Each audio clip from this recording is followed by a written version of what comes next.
Hey everybody, welcome to our weekend check-in video for Psych 5 Social Psychology for Saturday, March 11th. Like I always do, just going to go over a few reminders and clarifications, just the usual stuff that I think you need to know to stay on top of things. So let's go ahead and get started. First up here, your most recent Chapter 7 on attitudes.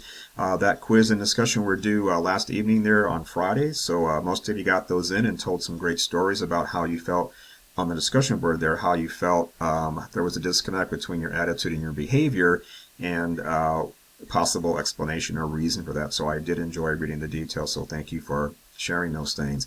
Next up here is at your next Chapter 8 on persuasion, which I think is one of the coolest areas in social psychology. I have a really great interest in that myself. That quiz and discussion is due next Friday on March 17th. Don't forget that time differential. The discussion is due a bit earlier at 9 p.m.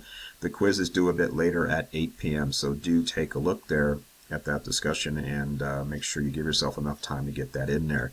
Next up here is that after this coming week, we're going to have our Unit 3 exam on Monday, March 20th through Wednesday, March 22nd. You'll get an announcement early next week to remind you about all that as usual.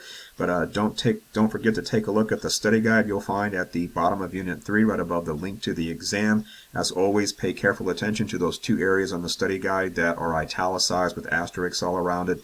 That's going to be the content that your two short answer essay questions are based on. So prepare that material well so when you get to those questions on the exam, you can just easily type in your answer there. So do be careful about that and make sure, as always, as per the instructions and other announcements, do not copy and paste information from your book. Do not use outside sources to answer those questions. Don't go on Google or some quote study website there to paste information in. Don't use an AI generator to answer those things, because I'm going to find all those things. So do be careful there. And make sure you paraphrase, make sure you put things in your own words, and please make sure that you use the material from our course. Don't go outsourcing that stuff, because that's not going to be valid to answer our questions in our course.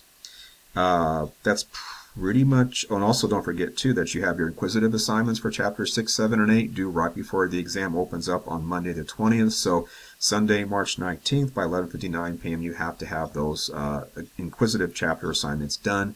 Do give yourself enough time to prepare those and get those ready and done. And also remember, when you answer those inquisitive questions there, if you didn't get a top score there the first go around, you can go back in and try to raise your scores and answer questions again. It is designed to allow you to redo some of those things, and so do take advantage of that. It does take, of course, time for you to do that. As long as the final deadline to submit has not passed, you can always go back in and try to raise your score. And if you're not sure about that, please make sure you watch that little tutorial how to use inquisitive video there. You'll find in the inquisitive module on our course page. And when you're on the inquisitive platform, you will see a section there too on just basically how to use inquisitive. It's just something really obvious like that, and they walk you through and show you in that little video how to do all that stuff. So please, I'm just assuming everybody knows all that by now, but you never know, because I find students that didn't know you could go back in and try to raise your score. Well, yes, of course you can do that as long as it hasn't passed. So definitely take advantage. Otherwise, that's everything I wanted to say for this time. If you need anything in the meanwhile, reach out via email on Canvas there, and otherwise we'll have our live session on Monday at 1 o'clock. I already sent out the announcement for that. And again, those live sessions are just basically open office hours, so if anybody needs anything, you want to ask a question and have me there, at least virtually, to answer it for you directly in person, so to speak, I'll be glad to do that, because that's what I'm there for. So otherwise, have a good weekend, and I will see you in those lecture videos, and I'll see you here again next time. Right, bye-bye until then.